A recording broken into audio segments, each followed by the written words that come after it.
I woke to the shrill beep of a heart monitor and the sting of antiseptic biting the air. My arm was wrapped in white bandages, my throat raw from tubes I didn't remember. The nurse said I'd been unconscious for 2 days, but what she said next hurt more than the wounds. Your father signed the papers and left. Left. Like I was nothing. The only family I'd ever known had walked away before I even opened my eyes. For hours, I stared at the ceiling, trying to believe there was a reason, maybe fear, maybe shock. But deep down, I knew the truth. I'd been unwanted my whole life.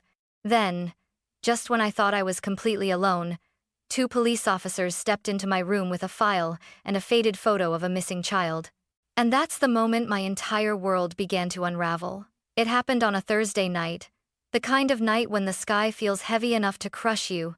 I was driving home from my second shift at the diner, half awake, the wipers struggling against the freezing rain. The radio crackled with static just before my tires hit a patch of black ice. In one breath, I was fine. In the next, screech. The steering wheel spun. Headlights flashed. Then metal screamed against metal. When I came to, the world was tilted. My windshield was shattered, my hands shaking on the airbag, blood crawling down my arm. Someone shouted in the distance, "Ma'am, don't move, ambulance is coming." The next thing I remember was the blinding light of the ICU and the echo of my own heartbeat in the monitors.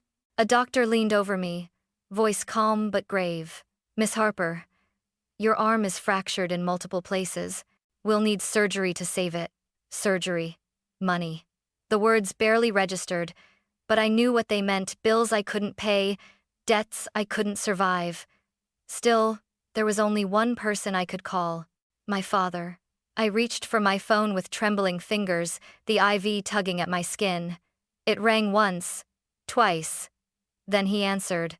"Dad," I whispered, my throat dry. "It's me. I was in an accident. I'm in the ICU. They said my arm." Silence. "Dad?" Then, cold and sharp, his voice cut through the static. "We can't do anything for you." Click. The line went dead. I stared at the dark screen, my pulse pounding louder than the machine's.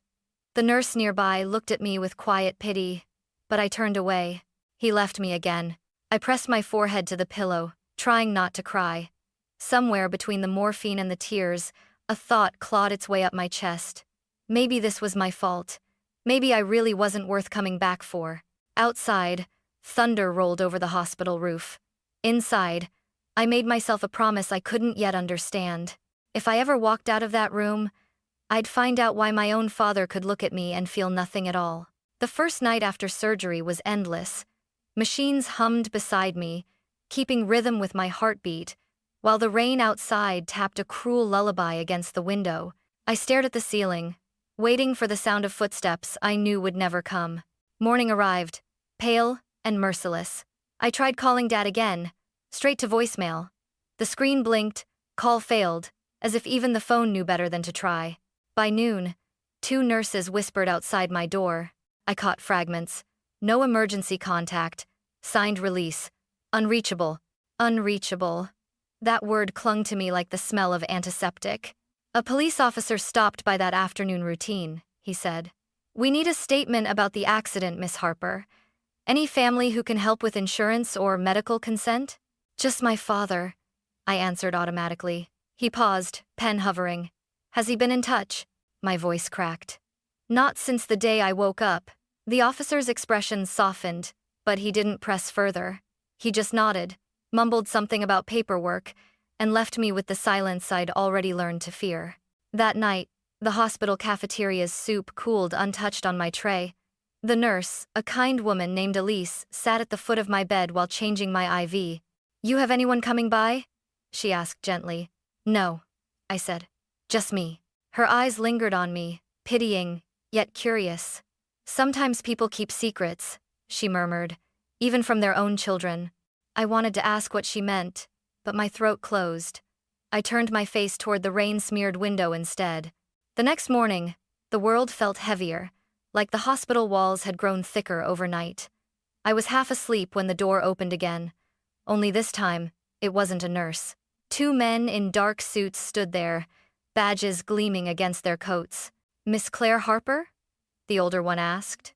Yes, I said cautiously, clutching the thin blanket around me. He exchanged a quick look with his partner before stepping closer. We're with the Rockford Police Department. There's something unusual about your records. And if so, I frowned. What do you mean? He placed a sealed folder on my lap. Your hospital ran a DNA verification through the national system. The results raised a few questions. I stared at him, confused and half numb. Questions about what? He hesitated, lowering his voice. About who you really are. The older detective, his badge red, Rhodes pulled out a manila folder and set it gently on my lap, as if the weight of it might crush me. Inside was a faded photograph, a little blonde girl with messy curls and a crooked smile. She was taken from her home in Albany, New York, 27 years ago, Rhodes said quietly. Her name was Emily Whitmore. I blinked, confused. Why are you telling me this? His partner, a younger man with tired eyes, shifted awkwardly. Because your hospital blood test matched the Whitmore family's DNA file. Perfectly. The room spun a little. The machines beside me beeped faster, as if my heart was protesting. That doesn't make sense, I said. There's no way. I was born here in Illinois. My dad— Rhodes cut me off gently. Your birth certificate appears to be forged. The social security record tied to your name was filed 2 years after your supposed date of birth. There's no hospital record of your delivery anywhere in this state. I laughed, but it came out broken. You're saying my father kidnapped me? Neither of them spoke. That silence was louder than any confirmation. I shook my head, gripping the sheets. You're wrong. My mother died when I was 12. She loved me. She couldn't have known. The younger detective hesitated. We believe she was involved at first, maybe frightened later. But we don't think she's the one who planned it. Rhodes unfolded another document, a ransom letter, the ink aged to a rusty brown. Your biological parents, Nathaniel and Vivian Whitmore, received 3 ransom demands after your disappearance. They paid each one, but you were never returned. He looked at me carefully. Until now, I couldn't breathe. The world narrowed to a blur of sound, the beep of machines, the drip of IV fluid, the rain outside. My father's voice echoed in my head. We can't do anything for you. I'd thought it was cruelty. Now it sounded like guilt. I want proof, I whispered. I want another test. Rhodes nodded. We've already ordered it. You'll have results within 24 hours. He slid a card onto the tray beside me. A representative from the Whitmore family will arrive tomorrow. They've been waiting for this call for nearly 3 decades. I stared at the photo again, the little girl with my eyes, my chin, my birthmark just below the right eye. I touched the same spot on my own face, feeling dizzy. After they left, I sat alone, the file open in front of me, every page whispering a truth I wasn't ready to face. If they were right, my whole life had been a lie. I looked down at my cast-wrapped arm, the wound that had brought me here. Maybe it wasn't an accident that broke my world. Maybe it was fate, finally tearing open the walls of a lie that had trapped me for 27 years. I barely slept that night. Every time I closed my eyes, I saw that little girl's face, my face staring back at me from the photograph. By morning, I was still awake when the nurse wheeled in breakfast. Someone's here to see you, she said softly, eyes wide, as if she'd just seen a ghost. I frowned. Who? Before she could answer, the door opened. A tall man in a charcoal suit stepped inside. His hair was silver at the temples, his expression a mix of exhaustion and hope that didn't seem to belong to a stranger. He hesitated, one hand clutching the doorknob as if afraid I might disappear if he blinked. Miss Harper? His voice trembled slightly. Yes, I said, guarded. He took a careful step forward. I'm Nathaniel Whitmore. The name hit me like a thunderclap. I'd heard it whispered on the news once. A billionaire industrialist, founder of Whitmore Technologies, the kind of man who lived in headlines, not hospitals. I froze. You're the man the detectives mentioned. He nodded slowly. But I didn't come here as a CEO. His throat tightened. I came here as your father. I stared at him, waiting for the punchline that never came. My father? He smiled weakly, tears glinting in his eyes. Emily, my little girl. The name sounded foreign and familiar all at once. My chest tightened. Don't call me that, I whispered. Please, he said softly, moving closer. I know this is impossible to take in, but I've waited 27 years to say your name again. My hands trembled under the blanket. If what you're saying is true, then where have you been my whole life? He exhaled, voice cracking. Searching. Every day. Every year. Your mother and I, we never stopped. We hired investigators, followed leads, drained everything we had, but you were gone. I looked away, blinking back tears. Gone? I was right here. I was growing up thinking I wasn't enough for anyone, that my father hated me. He swallowed hard. Because he wasn't your father, Emily. He was your kidnapper. The room fell silent. I felt the air thicken, heavy and cold. He reached into his coat pocket and placed something on the bedside table, a tiny silver locket. This was yours, he said softly. It has your baby picture inside. You wore it the day you were taken. My fingers shook as I opened it. Inside was a photo, the same toddler with messy curls and a shy grin. My throat closed. I don't remember, I whispered. That's okay, he said gently. What matters is that you're here now. He hesitated, then added, your mother is waiting. She hasn't stopped setting a place for you at the dinner table, for 27 years. Tears blurred my vision. I wanted to believe him. To believe I wasn't just a mistake that got left behind. But the thought that my entire life had been a lie made my stomach twist. Nathaniel reached out, his hand hovering inches from mine. I know it's too much, he said softly, but you're not alone anymore. For the first time, I didn't pull away. I let his hand rest over mine. And for the first time in my life, someone's touch didn't feel like an obligation, it felt like home trying to remember me. Detective Rhodes returned that afternoon, a thin folder tucked under his arm. His expression told me he wasn't here to comfort me. Nathaniel stood beside my bed, still in his suit but looking 10 years older since that morning. Rhodes cleared his throat. Miss Harper, or rather, Miss Whitmore, we've confirmed the results. The DNA is a 99.99% match. You are the biological daughter of Nathaniel and Vivian Whitmore. Nathaniel's breath caught. He looked at me like he wanted to memorize the words forever. But I couldn't celebrate. My pulse pounded as I asked the question that had been burning since dawn. What about Mark Harper, the man who raised me? Rhodes opened the folder. His real name is Marcus Hale. 27 years ago, he was a contracted security guard at the Whitmore estate in Albany. He had access to your home, your schedule, everything. He and his girlfriend, a woman named Laura, took you one night while the nanny was preparing your bottle. Nathaniel closed his eyes, pain flickering across his face. They sent 3 ransom notes, Rhodes continued. Your parents paid each one nearly $2 million in total, but the abductors vanished. For years, the trail went cold. Hale and Laura changed their identities, moved to the Midwest, and forged your birth records under the name Claire Harper. My heart sank. So everything I've ever known was fake. Rhodes nodded slowly. Yes. Every document, every ID, every story they told you. I stared at the edge of my blanket, my fingers twisting the fabric. He used to say Mom died of pneumonia when I was 12. Was that true? Yes, Rhodes said carefully. But she wasn't your mother. According to our research, Laura died of a lung infection in Wisconsin. She kept her secret until the end. I tried to breathe, but the air felt too heavy. My chest burned. He treated me like a burden, I whispered. Like I owed him for existing. Nathaniel took a step forward, voice trembling. Because he knew, Emily. He saw your face every day, a reminder of what he stole. Guilt doesn't always make people kind. Sometimes it makes them cruel. I turned to him, tears stinging my eyes. Then why did he leave me? If he was so afraid of being caught, why not run? Rhodes exchanged a look with his partner. Maybe he realized it was over. The hospital DNA verification would have exposed him. Leaving you there was his way of disappearing before the truth caught up. It hit me like a punch. He hadn't left because he was disgusted or overwhelmed, he'd left because he was guilty. I pressed my hand against my chest, my heartbeat frantic. He walked out to save himself, not me. Nathaniel's voice softened. And that's why we're here now, to make sure he never hurts anyone again.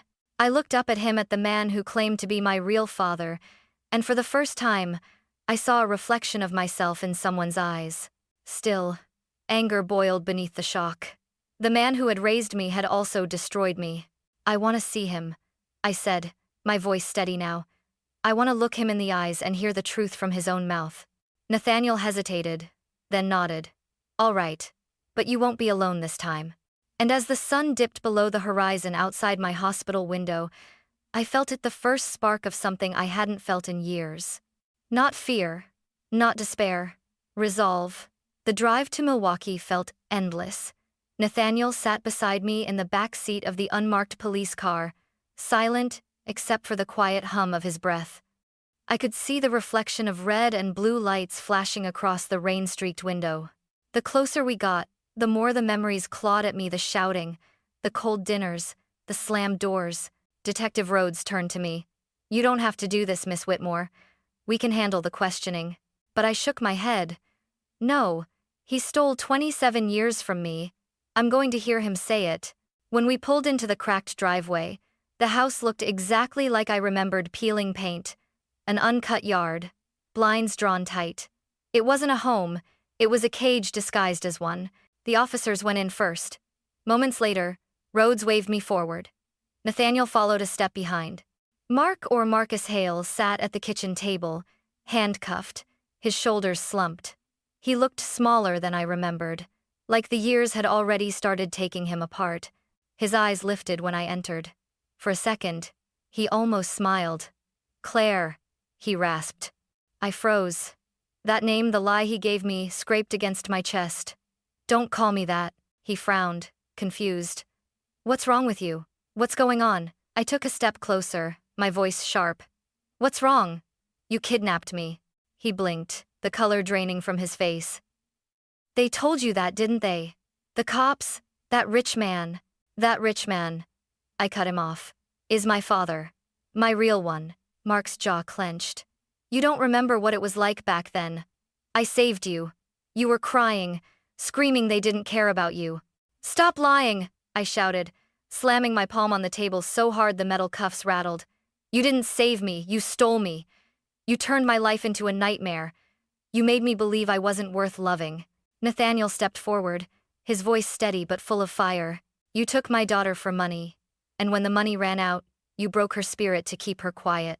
Mark laughed bitterly. You think money makes you a father?